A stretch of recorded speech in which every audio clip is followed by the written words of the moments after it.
le focus de Tech Co. Allez, notre focus ce soir sur la voiture autonome. Oui, on en parle. Bah tiens, vous savez, en plus on est en plein dans l'actu, entre l'annonce d'Apple Car, enfin l'annonce, voilà, les rumeurs qui bruissent autour de cette fameuse Apple Car véhicule électrique autonome hier. Pas confirmé, mais ni infirmé par Apple, mais on sait qu'ils travaillent dessus. C'était une dépêche Reuters qui a un peu mis le feu aux poudres.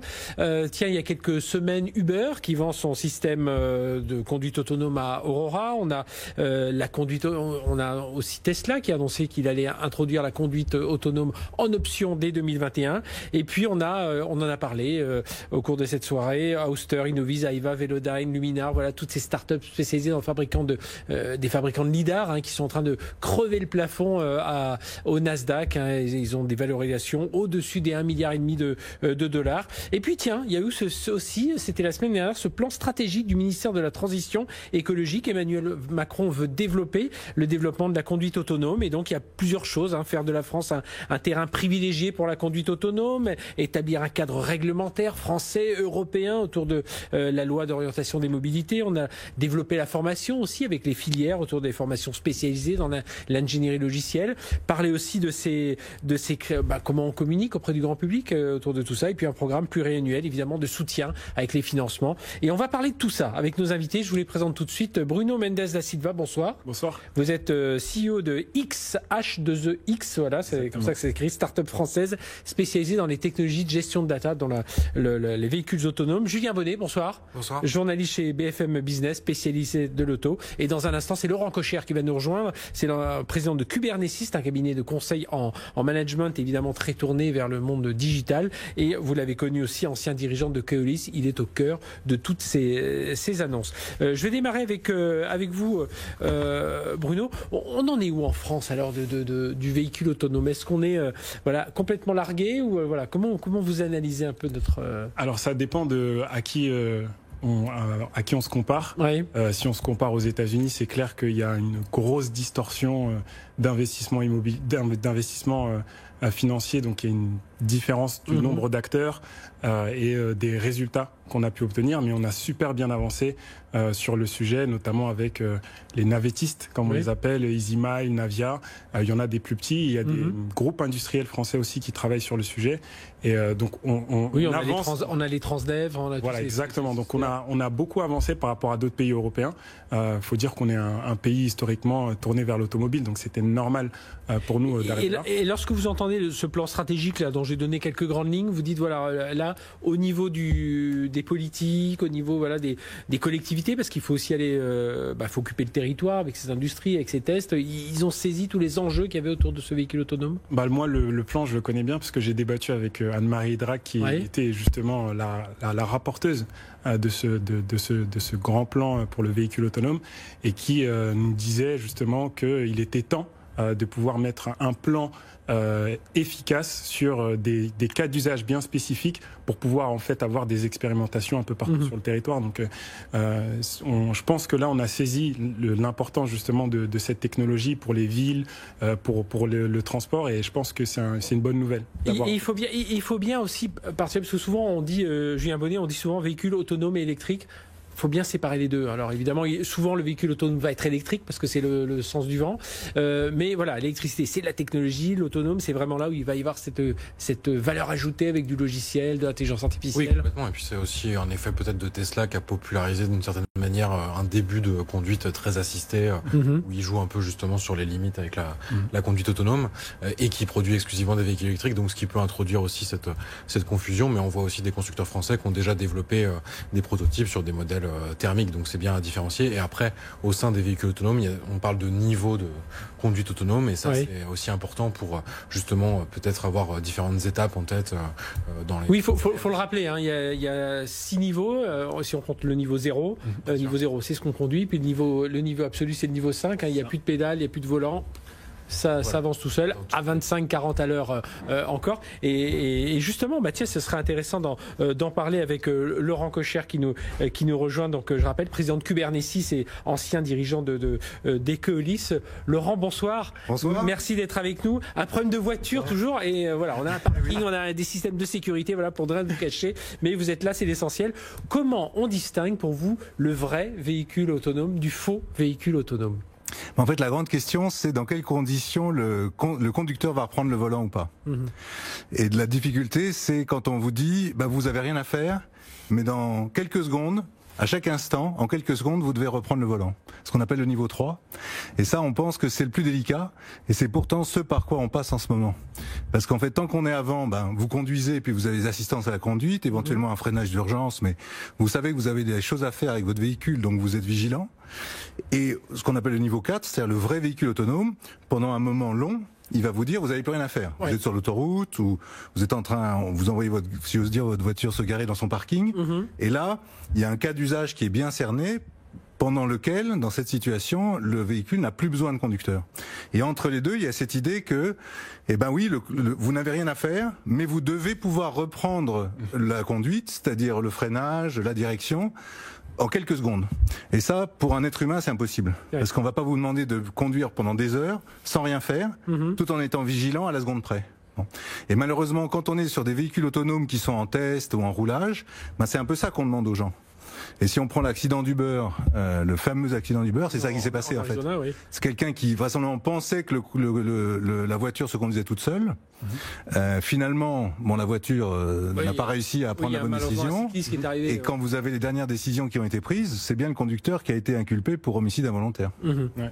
Donc moi, j'ai eu l'anecdote de l'accident d'Uber. En fait, le véhicule, Uber, c'est une énorme boîte qui fait énormément de choses.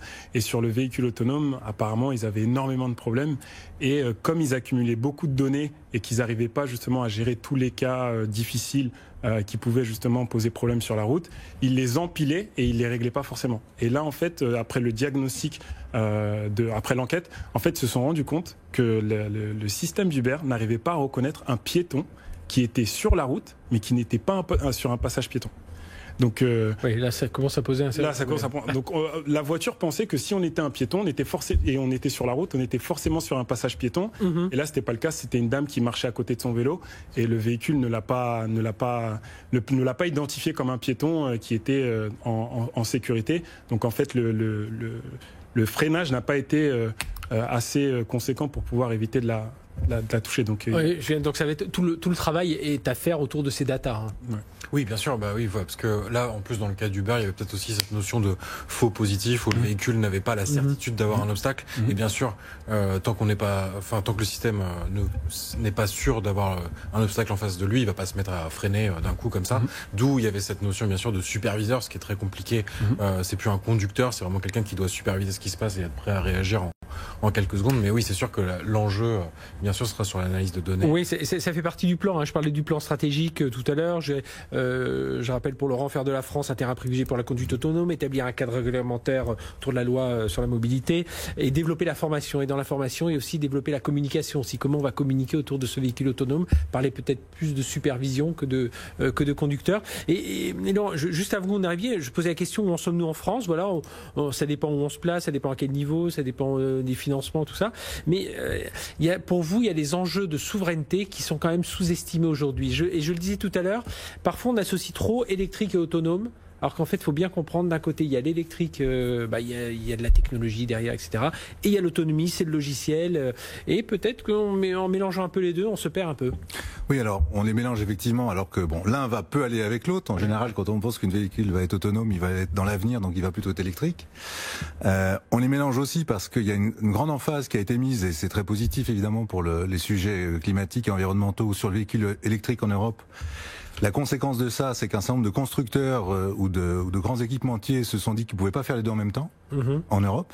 Et donc, ils ont un peu lâché l'investissement sur l'autonome pour investir dans l'électrique. Donc en fait, l'Europe est en avance sur l'électrique et plutôt en retard sur l'autonome. C'est quoi? C'est une culture? On est davantage une culture d'ingénieur, mécanicien, physicien qu'ingénieur logiciel par rapport à d'autres... Non, moi je crois pas à ça. Non. Je pense que c'est un problème d'écosystème global et de régulation. Et effectivement, on n'a pas conscience de l'enjeu de souveraineté et donc on ne met pas en place les conditions de l'investissement. Pour m'expliquer, la souveraineté, ça va être un enjeu majeur. Pourquoi? Parce qu'aujourd'hui, il y a des millions de gens en Europe qui conduisent et chacun prend des décisions pour son véhicule. Donc il n'y a pas un gros bouton rouge quelque part sur lequel vous pouvez appuyer en disant j'arrête. Et si j'arrête, j'arrête tous les véhicules en Europe quand ils seront autonomes. Voilà. Et donc évidemment, ce bouton, il doit être en Europe. Il peut pas être ailleurs. Oui. De la même façon que les Chinois, quand ils ont plus envie d'Internet, ils ont un gros bouton rouge, ils appuient dessus et il n'y a plus Internet en Chine pendant quelques moments puisqu'il y a une information qui leur a Les Russes avaient testé ça aussi l'an passé. Voilà. Et donc, il y a un enjeu, ça veut dire quoi? Ça veut dire que le système de véhicules autonomes n'est plus un ensemble de voitures avec chacun qui prend des décisions. C'est un vrai système. Et comme tout système de cette ampleur-là et qui a une importance énorme pour les gens dans la vie quotidienne et pour la vie économique, c'est un système critique. C'est ce qu'on peut qualifier d'infrastructure vitale, en fait. Et ces infrastructures vitales, quand on regarde celle de la défense, celle de la santé dans un certain nombre de cas, celle du transport, les métros, si on regarde les télécoms, elles sont régulées au niveau européen par un ensemble de dispositions qui disent que ce sont des entreprises européennes sur lesquelles l'Europe a un certain contrôle qui doivent pouvoir réaliser ces services. Bon. Alors, dans le cas des télécoms, par exemple, on est parti d'un monopole. Donc finalement, la logique, ça a été de dire c'était européen, ça va rester européen. Là, on est dans une logique différente puisqu'on part d'un système qui n'en est pas un, qui est chacun construit des voitures, les homologue et les conduit ensuite, à un vrai système. Et donc, il va falloir passer dans cette logique-là. Et pourquoi c'est important de le faire a priori et pas a posteriori? Parce que si vous le faites a priori, vous ouvrez la voie à des investissements en Europe. C'est-à-dire que tout le monde va comprendre que finalement, pour équiper de véhicules autonomes 450 millions d'habitants, il faut être européen. Et donc, si vous voulez être européen, vous allez financer, investir en Europe pour développer des technologies européennes sur le sujet. Et moi, je pense que les Européens ne sont pas plus idiots que les Américains ou les Chinois. Donc, si effectivement, on mobilise des compétences, on mobilise des ressources et on mobilise de l'argent, c'est-à-dire beaucoup d'argent, beaucoup d'argent, on va y arriver en Europe. Mais quand on dit beaucoup d'argent, c'est vraiment beaucoup d'argent. C'est-à-dire que Waymo, c'est 3 milliards. Uber, qui n'y est pas arrivé, c'est 2,5 milliards. Volkswagen et Ford sur Argo, c'est 2,6 milliards. Et c'est sans doute pas fini. Voilà. Et si, effectivement, vous ouvrez... Et pourquoi ces gens le font? Ils le font parce qu'ils savent qu'aux États-Unis, il y a 330 millions d'habitants. En Chine, il y en a un peu plus d'1 milliard. Donc, ils vont avoir un marché. Ils vont avoir un marché qui, de fait ou de droit, est protégé. Il faut que l'Europe protège son marché pour de bonnes raisons, qui sont des raisons de souveraineté, et ça va ouvrir la voie à l'investissement. Et à ce moment-là, on va voir émerger des grandes entreprises européennes dans la technologie autonome, comme on a vu émerger des Américains ou des Chinois. C'est exactement la même chose que ce que les Chinois ont fait pour faire naître quelque part Batix, Baidu et les autres, Baidu, en face des GAFA. S'ils avaient ouvert leur marché tout de suite, comme l'Europe a la tradition de le faire, ils n'auraient jamais permis à ces grandes entreprises d'émerger, parce que le temps qu'elles prennent pour émerger, Google, Amazon ou d'autres auraient raflé les marchés en Chine comme ils les ont raflés en Europe. Moi, j'apporterais quand même une petite nuance.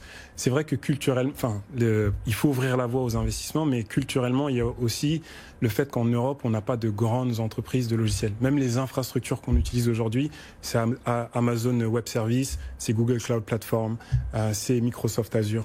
En fait, en termes d'infrastructures pour les données, pour la circulation de la data, etc., on n'a pas de grandes infrastructures. On essaie de mettre une chose en place avec Gaia, mais encore une fois, c'est plus une architecture globale ou un cadre de fonctionnement qu'un cloud souverain. Et de l'autre côté, même en termes d'internet et de software, on n'a pas aujourd'hui, si vous prenez votre téléphone, si vous avez un iPhone ou un Android, la plupart des applications que vous avez, c'est des applications américaines. Vous allez chercher vos informations sur Google généralement, alors qu'on a un moteur de recherche français. Il y a énormément de choses en fait où on n'a pas la culture et ce qui est malheureux, c'est que moi quand je vais aux États-Unis et que je rencontre des startups de voitures autonomes, il y a beaucoup de Français qui travaillent là-bas.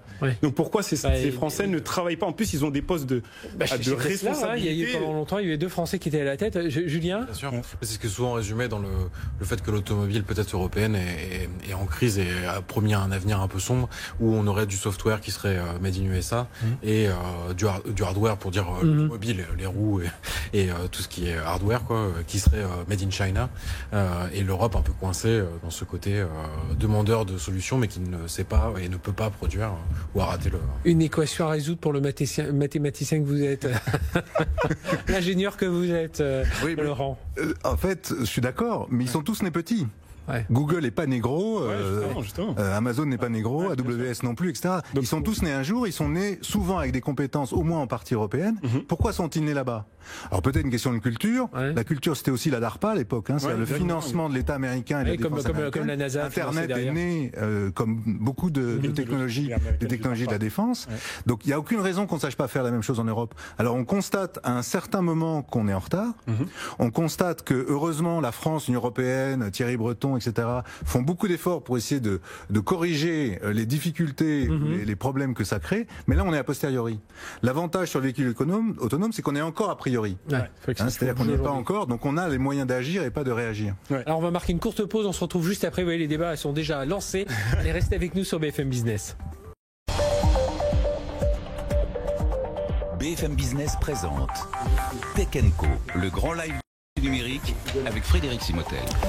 Notre focus ce soir sur la conduite autonome. Il faudrait qu'on enregistre aussi les pauses là, que l'on fait, parce que je peux vous dire, le débat continue avec nos invités. Laurent Kocher, président Kubernetes, cabinet de conseil en management, je vous l'ai dit, évidemment centré sur toute cette transformation numérique, et puis ancien dirigeant de Keolis, donc au courant de tout ce qui se fait aujourd'hui, et très au courant de tout ce qui se fait aujourd'hui dans cet univers de la conduite autonome. Et avec nous, Julien Bonnet, journaliste chez BFM Business, qui suit l'auto de près, et Bruno Mendes da Silva, CEO de X, H2E, H2EX, ouais, j'arrive à le dire, start-up française spécialisée dans cette gestion de data pour les véhicules autonomes. Laurent, aujourd'hui, on est dans la course aux armements, un peu dans ce domaine de la voiture autonome. Là, on voit, vous avez dit juste avant la pause, c'est l'investissement, c'est pas quelques centaines de millions, il faut que ça se joue en milliards. Oui. Alors on assiste d'abord à quelque chose qui est assez classique, c'est-à-dire que il y a beaucoup de gens qui ont un peu la même idée au même moment. Bon là, c'est Waymo qui l'avait eu un peu avant les autres en 2009, et puis ensuite tout le monde s'est lancé, et à un moment évidemment ça se consolide. Donc ça s'est fortement consolidé et ça continue. Donc on a vu Aurora, Uber, Argos, etc. Quelques autres auparavant, Autonomy & Co. Donc on est dans une phase de concentration. La difficulté aujourd'hui, c'est cette phase de concentration, elle est essentiellement non européenne. Voilà.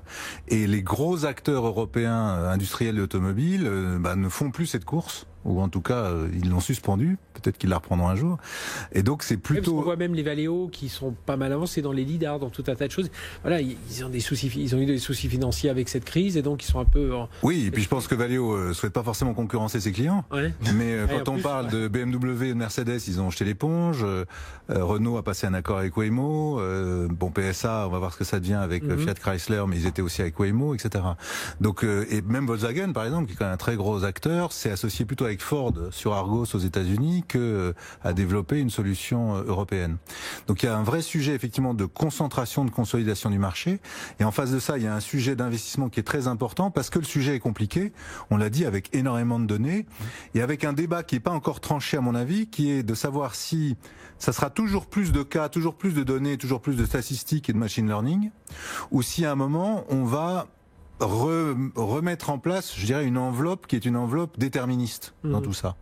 Parce que la grande question finalement, c'est vous pouvez rouler des millions de kilomètres ou en 6 milliers, des milliards, puisqu'on est sur ces ordres de grandeur là maintenant avec Waymo, et ça vous dit pas forcément dans un cas précis ce qui va se passer le jour d'après. On a eu l'exemple d'Uber dont on parlait tout à l'heure. Et c'est ça la difficulté. C'est-à-dire, est-ce qu'on va avoir suffisamment confiance et est-ce qu'on va pouvoir accepter d'avoir sur les routes des choses, des objets qui sont dangereux par définition, qui sont extrêmement bien testés, extrêmement simulés, qui donc statistiquement vraisemblablement seront bien meilleurs que vous et moi en tant que conducteurs, mais qui peut-être dans un cas de figure ne réagiront pas bien. Et moi j'ai un cas de figure assez simple. C'est vous prenez un véhicule autonome qu'on a super bien entraîné, il reconnaît tous les piétons, et là on est Halloween et tout le monde est déguisé. Et en fait, comment vous reconnaissez un être humain qui est déguisé en... On arrête Halloween chez nous. C'est un bon moyen. Donc ça, c'est une situation à laquelle il faut penser. Mais des situations comme ça, il y en a des centaines de millions, voire des milliards. Il peut y avoir des petites... Et justement, nous, ce qu'on essaie de faire chez X Technologies, c'est de leur dire... concentrons-nous sur ces situations-là, et arrêtons de collecter de la donnée juste pour dire on a roulé, on est content, on a collecté de la donnée. Là, on va faire de l'apprentissage ciblé sur des situations bien plus compliquées. Et en fait, on va pouvoir justement resimuler ces situations-là, un nombre incalculable, pour qu'on puisse justement dire, quand les situations sont de plus en plus rares, en fait, on peut avoir des meilleures décisions. Donc moi, je rebondis aussi sur l'investissement. C'est pareil, nous, on est une start-up, on rencontre des investisseurs, et il y a toujours un peu, est-ce que vous êtes sûr, etc., etc. Alors qu'on voit aujourd'hui Auster dans le fabricant de lidar, ils vont rentrer en bourse, ils vont être valorisés 2 milliards de dollars. 2 milliards, ouais. Donc je dis pas que nous on veut 2 milliards tout de suite, mais je pense qu'il va quand même falloir investir dans des jeunes pousses français comme nous, et même si demain ça ne fonctionne pas, en fait on va quand même avoir des résultats qui vont permettre peut-être à d'autres entrepreneurs ou à d'autres entreprises de s'appuyer sur ces connaissances. Julien Bonnet, il le dit ça, le plan stratégique là, du gouvernement, programme pluriannuel de soutien pour les systèmes. Alors par contre, quand je vois les chiffres, on est plutôt... Alors 120 expérimentations, il y en a 16 qui ont été retenues et on a mis 100 millions. Oui, c'est pour ça que c'est aussi important d'avoir une recherche peut-être des cas d'usage concrets, plus global. Pour l'instant, on a l'impression qu'on cherche, mais on a du mal à voir peut-être la finalité de tout ça, quel sera le vrai modèle économique derrière le véhicule autonome. Alors bien sûr, on parle beaucoup des robots taxis dans un premier temps, mais là on voit que le plan a peut-être repoussé peut-être un peu la réflexion sur le fret et le transport, ce qui me semble pourtant un axe qui était pas mal encore recherché. Justement, est-ce que c'est parce qu'on essaie de faire d'être partout, alors qu'il faut peut-être cibler, on parlait du fret, du transport, ce genre de choses. Je pense que c'est complémentaire. C'est-à-dire que si on regarde la chose en grand à long terme pour être partout, je crois pas à l'argent public. C'est d'ailleurs aux États-Unis, c'est pas l'argent public qui se déverse. C'est pour ça que je parle de cette idée de souveraineté, de cette idée d'investissement européen, de cette idée d'ouvrir et de réguler le marché pour de bonnes raisons, encore une fois, qu'ils ont des raisons de souveraineté et d'indépendance des pays européens, pour favoriser l'investissement privé, en fait. C'est pas contradictoire. C'est-à-dire qu'on peut très bien, dans une certaine phase, dire on veut réguler un marché, ça favorise l'investissement des pays dans le pays, et à ce moment-là, ensuite, la concurrence, une fois que les technologies sont matures, elle fera son œuvre, évidemment. Mais ça veut dire qu'on aura des champions européens, comme on a les champions américains, on a les champions chinois, et ils pourront se battre à armes égales. Pour l'instant, ils se battent pas à armes égales, parce qu'il y a deux marchés qui sont fermés, il y a que qui peuvent y aller, et puis il y a un marché qui est ouvert, et donc comme ils sont partis plutôt en avance, ils rentrent et on les laisse rentrer.